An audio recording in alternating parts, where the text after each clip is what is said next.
Da quanto tempo è iniziato questo tuo lavoro di cantante? Diciamo che io ho iniziato a cantare da bambino, poi all'età di 24 anni è diventato un lavoro e sono ben 7 anni che godo questo bel momento con me, con la mia famiglia e con il mio caro pubblico.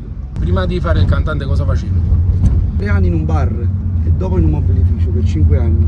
Non vedevo l'ora di finire il lavoro, che poi si facevano giustamente le 6 del pomeriggio, di sera, quasi di sera, andavo a casa e iniziavo a masticare la musica, iniziavo a suonare, a masticare le prime note. Ho scritto vari brani per me e per tanti altri artisti, tra cui Una notte sì, una notte no, che l'assomiglia a mamma.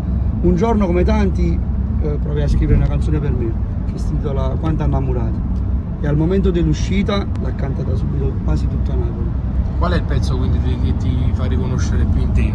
Non è facile selezionare solo un pezzo, perché diciamo c'è per te, c'è la storia, c'è bello Rumun, ma quale amore. Io poi mi accorgo man mano quali sono le canzoni che il pubblico vuole e quelle che magari vogliono un po' di meno, però di solito Scende Storia è proprio nella top list. E mi è 100 storie per non far sapere che già sta insieme a Nate. Messo non rispetto perché sti biglietti l'ho consegnati. La gente vuole sapere l'intimo tuo.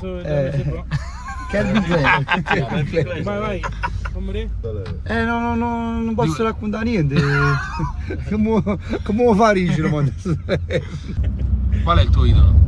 Edoardo De Crescenzo. E notte alta e sono sveglio, sei sempre tu il mio chiodo fisso, insieme a te ci stavo meglio, e più ti penso e più ti voglio. Che c'è da dire? Edoardo è un grande. Tengo un concerto per la Partenop 23 aprile, se non viene tu non faccia, è inutile. Mi dici la prima volta che hai cantato in pubblico, come ti sei sentito? Emozionatissimo, quasi tremavo. Partì la prima strofa. Come sono scemo da te penso ancora, sicuro sono sempre io a te fa male. Poi ho preso fiducia e coraggio quando è partito il ritornello. Ma quando innamorate, e la gente cantava con me. E lì ho capito che dovevo fare quello proprio per mestiere, per lavoro. E ho lasciato tutto, tutti i lavori alle spalle e mi sono dedicato solo alla musica. Oggi pensavo io sono nato per fare questo e già morire così, con la musica.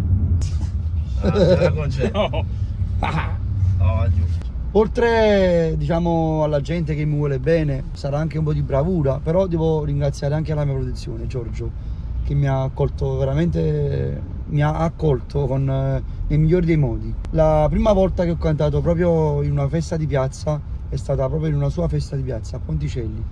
C'erano più di 5.000 persone, mi vide in mezzo al pubblico. Disse: ma tu sei Ciro, ragazzo che canta su Facebook con il pianoforte. Avevo cantato una canzone qua, ho detto: Giorgio, ma è mai possibile? Come? Mo fa cantare in mezzo a tutti questi persone? No, ci mai cantato in una festa di piazza.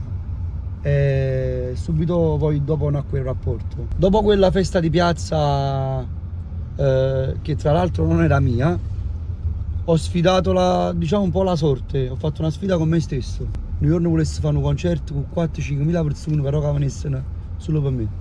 E il 23 aprile avremo tutti la conferma di questo avvenimento.